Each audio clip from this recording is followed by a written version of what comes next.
Okay, thank you very much. I have a bouquet of flowers. When I said that to my little granddaughter, who did her first ballet recital, and she says, "Papa, it's not a bouquet, it's a bouquet." So I should not say a bouquet of flowers. It's a bouquet, according to the 4-year-old. Always correcting my pronunciation and so forth. Wow, that was really something. Your review of my research, now what do I say? I'm speechless. I have to elaborate, I guess, on some of this. It's wonderful being back here in Babeş-Bolyai. I was here in 2011 giving a colloquium in the Department of Psychology, and Daniel David was developing the program, and we've been in communication on and off throughout the years. We haven't seen each other in person in quite a while, and when I had this amazing honor that's been bestowed on me today, it's just incredible. I thank you so much. And my wife was checking online like that, and she goes, "He's the rector now. He's the rector." And I said, "Donna," I'm not surprised. I mean, this man's energy, vision, organizational abilities are unmatched, and so I'm not surprised he was right to the top of the university. That's really something. And so I guess I can talk a little bit about some of the research trajectory. I'll start with the University of Illinois in Chicago, where I work with Stephen Reese. We were originally doing studies on Marty Seligman's preparedness theory of phobias, sort of an evolutionary theory about why people are much more likely to fear snakes and things of that sort and heights than threats of more contemporary origin. And these are psychophysiological experiments in Pavlovian fear conditioning. And it turned out that the studies that I did there actually really failed to support the preparedness theory of phobias. And so I wrote a psychological bulletin paper reviewing all of that stuff, and Marty was not too happy with me, Marty Seligman, unfortunately, but that's the way it goes. But then when I went to then I should also mention, you mentioned the anxiety sensitivity index. Steve Reese and I, we had developed this measure to sort of assess initially some of the features of agoraphobia that wasn't fully appreciated back then. In psychology, we have these measures, these dispositional measures, like trait anxiety. So someone who's high on trait anxiety is especially prone to become anxious in a diversity of situations. But the people with panic disorder and agoraphobia seem to be a special sort. Agoraphobia is not a fear of open spaces or anything of that sort, but it's a fear of going into certain situations. But it's not the fear of the situations themselves, but rather it is the fear of panicking in those situations. And so we wanted to measure this sort of fear of fear, you might say, fear of the bodily sensations associated with this. And it turns out that this was a strong predictor of panic and agoraphobia. In fact, you can identify individuals who are under stress will later develop panic disorder by the anxiety sensitivity index, which sort of taps their fears of becoming dizzy or having rapid heartbeats, something of this sort. And so now the treatment of panic disorder today and agoraphobia is not just a matter of exposing people to the situations that are truly harmless but which they fear, like going to a shopping mall or riding in the subway, things of that sort, but also exposing them to the bodily sensations that they believe signify they might have a heart attack, they might have a brain tumor, they might collapse or quote-unquote go crazy. So the anxiety sensitivity index was an important piece of our understanding of panic and agoraphobia. I also began working in the cognitive psychology of anxiety disorders, post-traumatic stress disorder, which was then an anxiety disorder. I won't get into the DSM-5 stuff. Obsessive-compulsive disorder, social phobia, panic, and the like. These are biases in attention and memory, and they varied across syndromes. But the sort of information processing biases, the ways people sort of saw the world, attended to the world, in such a way that it sort of maintained their problems, the disorders. We did a lot of research in that area. And then I've also done some work in neuroimaging in post-traumatic stress disorder with Steve Koslin and Lisa Shin. We studied brain imaging in people with post-traumatic stress disorder arising from the Vietnam War, and also from a history of childhood sexual abuse, looking at the different activation patterns in the brain with people with and without post-traumatic stress disorder, PTSD, following these types of events.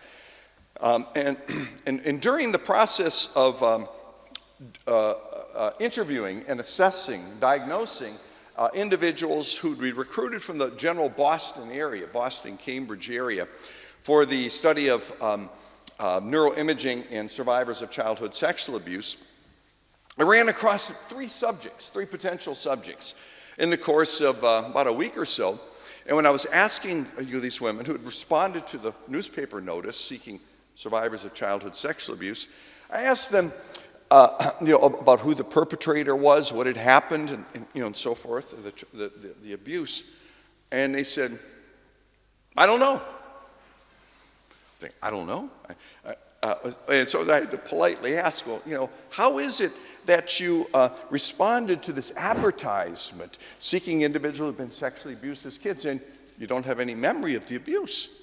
They say, oh, well, I've got sexual problems, my mood goes up and down, I eat too much, and I make myself throw up. Why do I do these things? I must have been sexually abused as a child, and I can't remember it. I've repressed it. I said, oh, this is interesting. This is in the late 1990s in the Boston area, and what later became known as the memory wars was erupting then. The battle over whether people can repress and then recover memories of traumatic sexual abuse. So naturally, like a moth to the flame, always being drawn to these controversies, I said, wow. Now, I spoke to my cognitive psychology colleague, Dan Schachter, one of the leading cognitive scientists in memory. I said, Dan, we should study this. And he says to me, well, Rich, how do you know that these three cases are common? I said, well, I don't know. Why don't we go out there and put an ad out for people who believe they have repressed memories of sexual abuse that they cannot recall?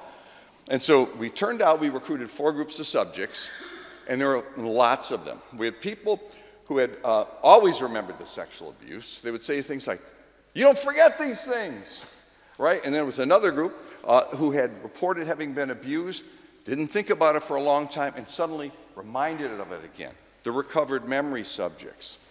And then there was a group that, like the ones I had originally interviewed for the study on neuroimaging, we couldn't use them in that study because they had no memories, the ones who thought they had repressed memories of abuse. And then finally a 4th group that had never been sexually abused. And so we did a whole series of experiments testing hypotheses about mechanisms that might figure in someone's ability not to think about these things for a long time. Or experiments that was testing a false memory propensity. I won't go into the weeds of the cognitive psychology paradigms, but you can test a person's ability to form false memories in simple cognitive paradigms.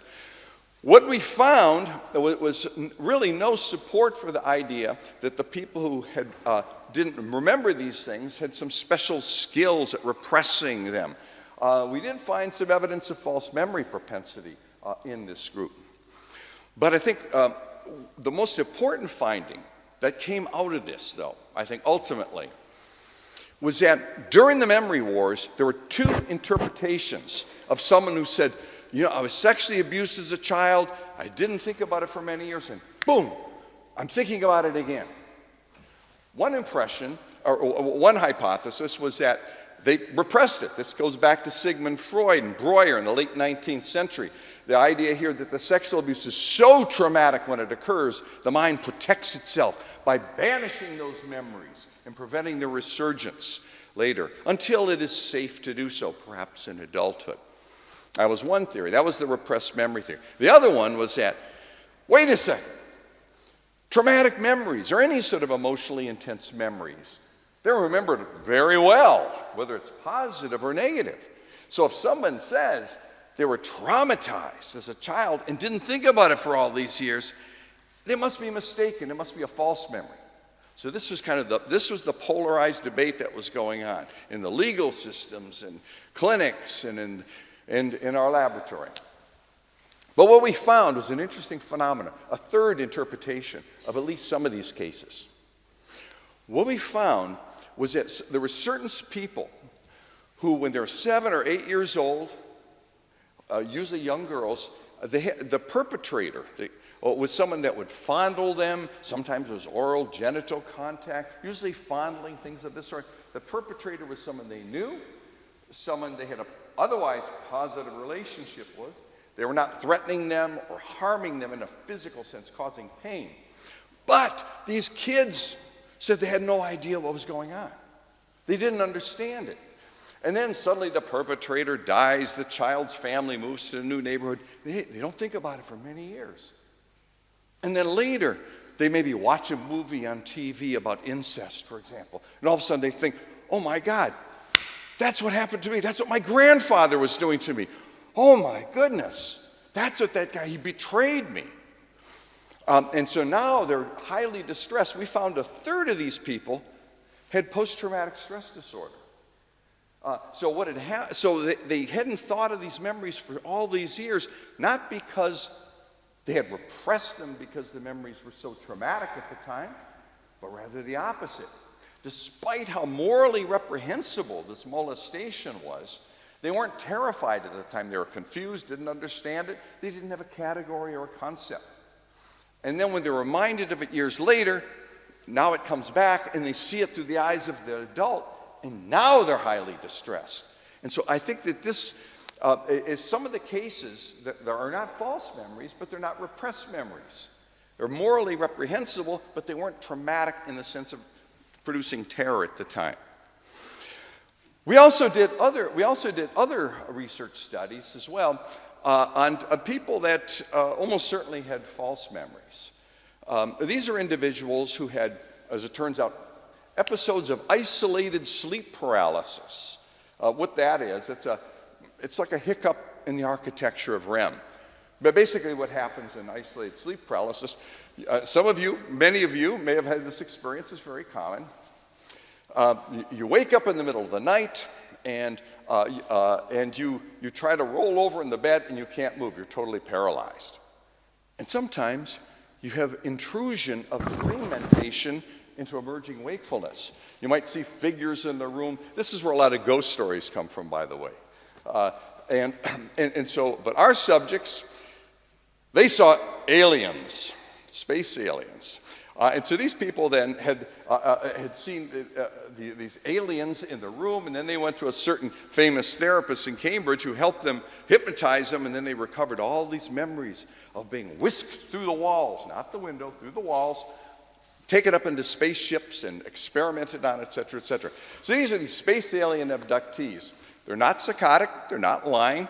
And so we studied these folks in the laboratory as well. They also had the high false memory propensity, by the way. But they also, when we put them in the lab, we had them listening to audio tapes of their encounters with space aliens.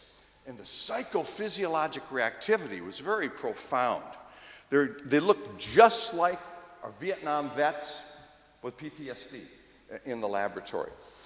And this was important for the fact that people were saying at the time that, well, you know, these people would say reports of satanic ritual abuse, none of which was ever corroborated by the FBI, for example, but they were so highly distressed at these memories that they had recovered under hypnosis that something must have happened. Not necessarily. Our alien abductee research shows that the psychophysiologic activation itself does not confirm the authenticity of the memory they're recalling. We also decided, once we figured out the alien abductees, we move on to the past lifers. These are the individuals who are believe that they have memories of their previous incarnations. You know, we have Hinduism and Buddhism, the great world religions, they have reincarnation, but unless you're the Buddha, the enlightened one, you can't remember these events, but our subjects can. And so we studied these folks. They turned out to be quite an interesting group. They're very high in openness to experience, also quite creative, as it turns out, and well-adjusted. We give them these meaning of life scales, and they're very, very, they know that when they die, they're going to have another life that's probably going to be better than this one, and they're just kind of grooving right along, And one of my cognitive colleagues said to me, "Don't you disabuse them of that?" I said, "Look, Steve," I says, these guys, they're cool. Don't worry about it, And we've, let's see, what other things have we done? I could probably go on and on, but we moved now in recent years to network psychometrics. This is an entirely different approach to psychopathology. The standard approach that we've used in the DSM, for example, is that we sort of liken mental disorders just like any other disease. Well, what does that mean? Well, let's take strep throat, right? So someone has a very sore throat, painful swallowing, fever of 102, fatigue, and the doctor looks back there and you see the white patches, the pathognomonic white patches in the back of the throat. All of these signs and symptoms arise from, strep bacteria, a common cause, the underlying cause of the syndrome of strep throat. So what do? Boom, give them antibiotics and poof, everything goes away. That has been sort of the model of our thinking in the DSM, the Diagnostic and Statistical Manual of Mental Disorders. That's why we say DSM. It takes too long to say it otherwise. And the other approach to the categorical system, we got these different, major depression, panic disorder, et cetera, strep throat, cancer, whatever, is to the other approach that people have had. The second one is that disorders differ more by degree than by kind.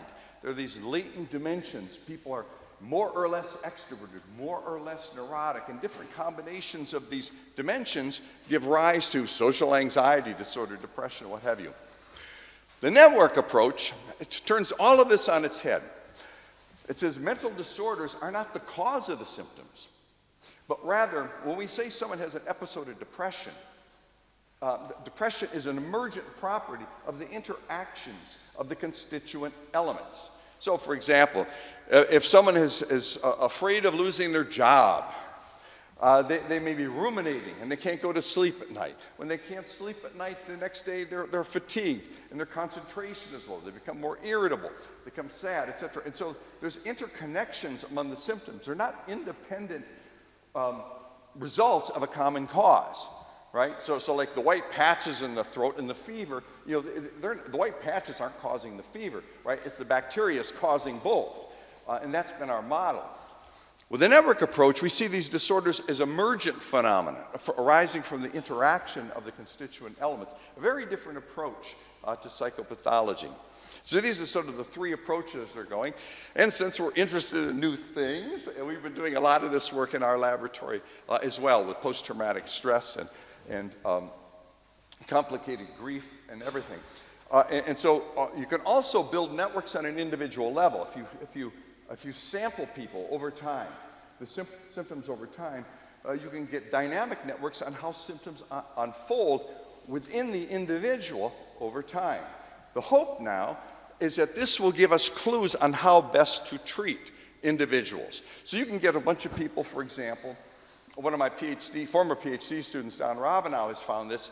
People with complicated grief. That's someone who's lost a loved one, okay, and they're continuing to suffer at the same rate a year later. Okay, so they're having a hard time moving beyond it. You can look at the networks of their symptoms, and they all qualify for the diagnosis, so to speak, but the structure of the connections among the symptoms are different. Some people are suffering from guilt, like, oh, I should have said these things. I wish I would have said how much I love this person, da, da, da, da. Other people, they think, once my spouse has died, it's a blank slate in front of my life. I cannot foresee the future without this person I've lost. Other people are haunted by memories of the actual death itself that happened before their eyes. The point here is that when you have a syndrome like complicated grief, there's different profiles of symptoms. And that is important in how you treat them. So depending upon the structure of these different symptoms, you target one thing versus another. So that's the potential clinical relevance of this. It's a relatively new field, and we will see where all of this leads. And so I could keep going for a long time, but I should probably give you a break. Because, once you get these professors talking, or like my little granddaughter, once again, who tells me that's a bouquet, not a bouquet, she'll say to me, Papa, stop talking. Shh. And so I think I'll take the little girl's advice. And thank you for your attention.